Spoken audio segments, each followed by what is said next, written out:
우리에게 주시는 하나님의 말씀은 디모데전서 3장 1절부터 7절까지의 말씀입니다. 신약성경 338쪽입니다. 우리 함께 읽습니다. 미쁘다 이 말이여 곧 사람이 감독의 직분을 얻으려 함은 선한 일을 사모하는 것이라 함이로다.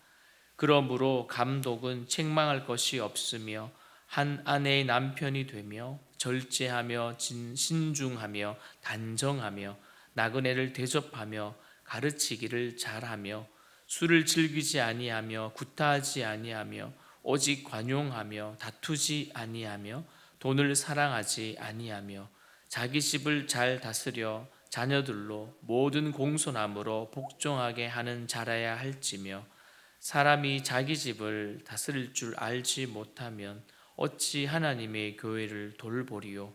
새로 입교한 자도 말지니 교만하여져서 마귀를 정죄하는 그 정죄에 빠질까 함이요. 또한 외인에게서도 선한 증거를 얻은 자라야 할지니 비방과 마귀의 올무에 빠질까 염려하라. 아멘.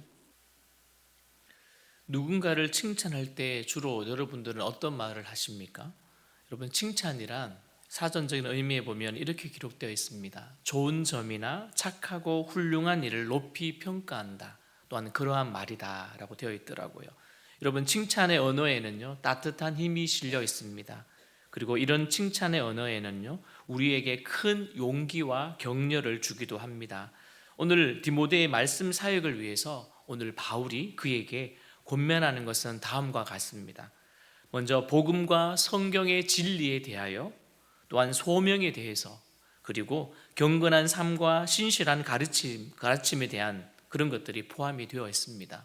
그리고 복음은 가르침의 핵심이었고 성경은 그것을 담는 하나님의 말씀이죠. 오늘 말씀을 보시면 이제 교회의 지도자인 그 감독의 자질을 설명을 합니다. 당시 배경을 보니까요 거짓 교사와 거짓 교훈들이 등장함으로 인하여서 신앙 공동체는 책임 있게 공동체를 이끌어갈 그런 감독자의 직분자, 즉 그리고 집사를 돕는 그런 직분자들이 너무나 필요하게 되었습니다. 그래서 바울은요 두 번째 선교 여행, 그때 세웠던 빌립보 교회에 보낸 그 편지의 서두에서도 빌립보에 거주하는 모든 성도와 감독들과 집사들에게 편지를 보내었다고 언급하였죠. 오늘 본문은 아니지만 빌립보 1장 1절에 이렇게 기록되어 있습니다. 그리스도 예수의 종 바울과 디모데는 그리스도 예수 안에서 빌립보에 사는 모든 성도와 또한 감독들과 집사들에게 편지하노니.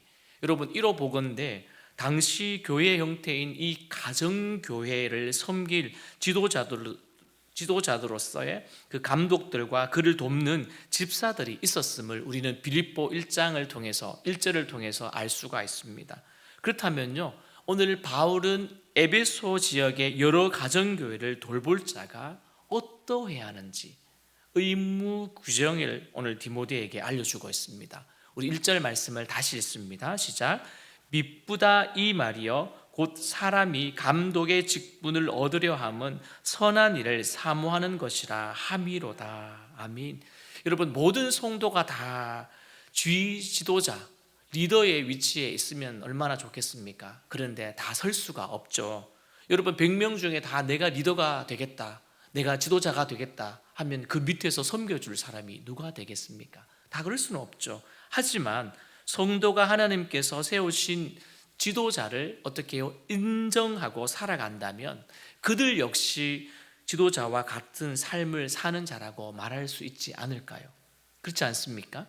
또한 더군다나 또 사람이 감독의 직분을 얻으려 함은 선한 일을 사모하는 것이라고 여러분 했는데요, 모든 성도가 그러한 마음을 품어도 선한 일이 아닐까, 그런 생각을 해보게 됩니다. 그러니까 내가 그 지도자의 직분의 자리에 있지 않아도 함께 같은 마음으로 섬겨준다면 지도자가 된다, 또한 그러한 사람이다라고 말할 수가 있는 것이죠. 여러분, 그렇다면요 교회의 지도자의 직분, 그것은 선한 일이고 그리고 그것은 고귀한 일을 수행하는 사람을 위해 준비된 자리임을 여러분 잊지 마십시오. 어느덧 이제 2024년도도 2달 남았습니다.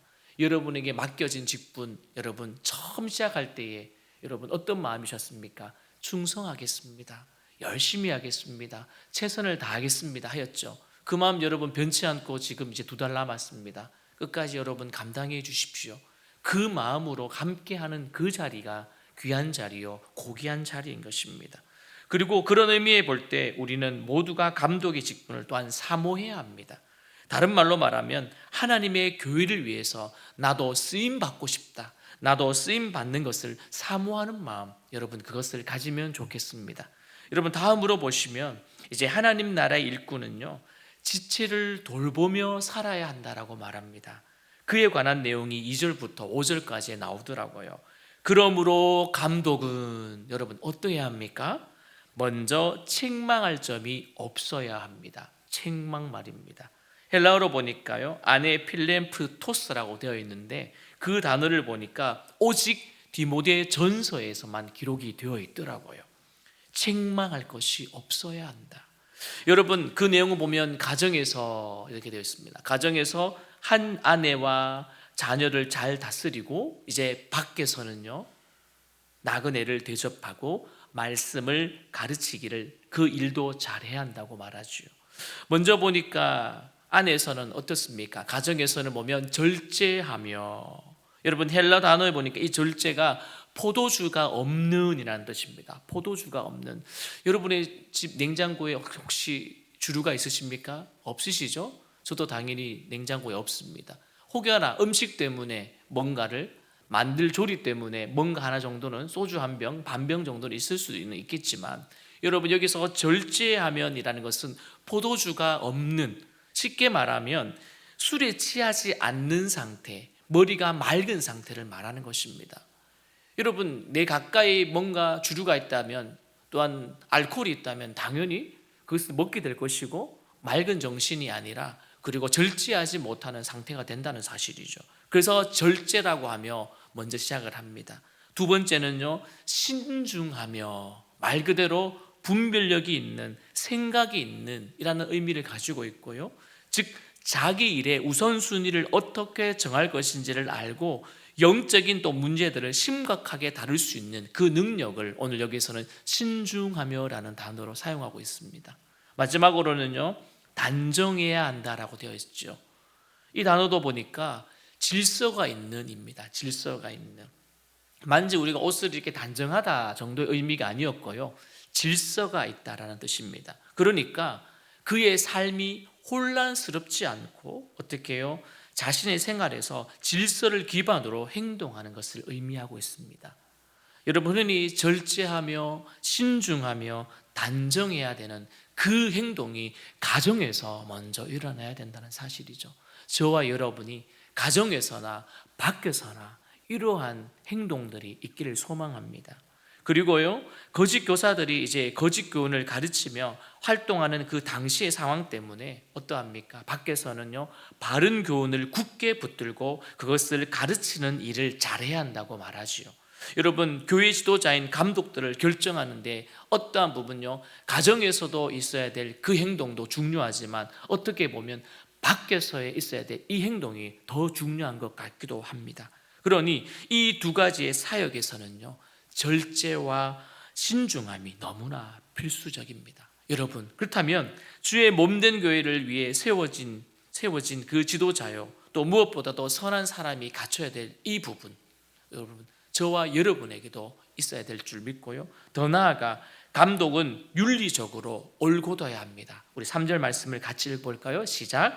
술을 즐기지 아니하며 굿하지 아니하며 오직 관용하며 다투지 아니하며 돈을 사랑하지 아니하며. 여러분 단순히 술에 취하지 말라는 것이 아니라 그 의미가 이상입니다. 보니까 무엇보다도 술이 여러분 계속 먹게 되면 술이 사람을 먹는다 들어보셨죠? 술이 사람을 먹는 술꾼이 되지 말고 또한 판단이 알코올에 의해서 흐트러지지 않도록, 그리고 생활 방식은 어떻게 해요? 세상과 철저히 달라야 한다는 말이었습니다. 그러니 오늘 우리에게 주어진 단순히 먹지 말라 하지 말라 정도가 아니었더라고요. 내가 예수 믿기 전에 나의 모습과 예수 믿은 이후의 모습이 확연히 달라져야 합니다. 그것은 나도 알아야 되겠지만 누구까지 알 수 있도록요, 외인, 타인이 나에게 가까운 누군가도 그것을 충분히 인정할 수 있을 만큼 우리는 바꿔져 있어야 한다는 사실입니다. 여러분도 그러시죠? 저도 그렇습니다. 그렇지만 앞으로 더 그래야 되겠죠. 더 예수님 닮아가야 되겠죠. 우리가 생명이 끊어지는 한 그 순간까지 우리는 닮아가야 될 줄 믿습니다. 그리고 다음은 마지막으로 성도는 어떠해야 합니까? 먼저 성도의 본분을 잘 지키고 잊지 말아야 됩니다. 6절과 7절입니다. 같이 읽습니다. 새로 입교한 자도 말지니 교만하여져서 마귀를 정죄하는 그 정죄에 빠질까 하며, 또한 외인에게서도 선한 증거를 얻은 자라야 할지니 비방과 올무에 빠질까 염려하라. 무엇입니까? 이 말은 쉽게 말하면 지체를 돌보는 일을 어떤 일로 여기라고요? 하나님의 일로 여기라. 그리고 그를 돕기 위해서 겸손함을 잃지 말아라는 말입니다. 왜냐하면요, 아직 미성숙한 사람들에게 주어질 경우에는 이 부분이 많이 힘들거든요. 교만으로 이끄는 결과를 낳기 때문입니다. 그래서 성숙한 사람이 감당해야 됩니다. 먼저 하나님의 은혜를 경험한 사람이 감당해야 합니다. 그래서 이 점을 알고 있었던 바울은 오늘 믿음의 동력자인 디모데에게 여러분 강력히 말합니다. 그 정죄에 빠질까 하며 올무에 빠질까 염려하라 라고 말합니다. 여러분, 우리들은 어떤 처지에서도 성도가 되어 있었던, 즉 성도임을 우리는 잊지 않아야 될 것이죠. 거룩한 무리, 성도 말입니다. 그래서 우리는 십자가 앞에서 우리가 아무것도 자랑할 수 없는 자, 늘 나는 나에게 있는 것이 많다 하고 무언가를 하고 있고 하는 것이 좋은 결과를 낳는다 할지라도 그거 앞에서 우리는 겸손해야 되지, 오히려 그것 때문에 우리가 교만하지 않아야 될 것입니다. 그러므로 우리는 더군다나 우리가 섬기기 전에, 우리가 희생하기 전에 우리를 부르신 그 이유, 그것을 우리는 분명히 기억하고 오늘도 우리에게 맡기신 그 선한 일들을 우리는 사랑하는 마음으로, 우리는 기쁜 마음으로 우리는 시작해야 될 줄 믿습니다. 제가 어느 교회에서 지나간 교회인데요, 그 한 해에 표어가 있었습니다. 우리가 교회마다 표어를 하나씩 짓잖아요. 그때 표어가 아직까지 기억에 남습니다. 어떤 표어냐면요, 우리는 겸손함으로 하나님께 인정받자, 그런 표어로 한 해를 달려갔었어요.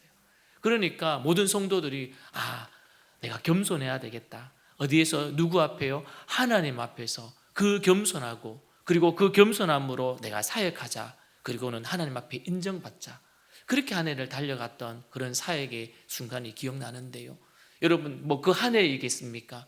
우리가 계속해서 우리가 부름받은, 그리고 은혜 받았던 것을 우리가 기억하며 살아가야 되겠죠. 그리고 우리는 우리의 관심과 시선이 주님의 몸된 교회를 돌보고 거룩하게 살아가는 곳으로 흘러가는 그곳에 우리가 쓰임받기를 우리는 날마다 우리는 사모해야 될 줄 믿습니다. 오늘 우리는 지난주 주일 블레싱이 지나갔습니다. 여러분, 한 주가 지나갔죠. 아직 2번의 블레싱이 남아 있습니다. 아직 우리는 더 이 일에 겸손함으로 우리가 나도 이곳의 리더이다, 나도 지도자이다, 하나님께서 이 일에 나에게 맡겨주셨다라는 것을 잊지 마시고 오늘도 저와 여러분이 끝까지 한 영혼이 주께 돌아오기를 원하는 것처럼, 주님이 그랬던 것처럼 오늘도 그 사역 앞에 우리가 함께 달려가는 저와 여러분이 되어지기를 주님의 이름으로 축원드립니다.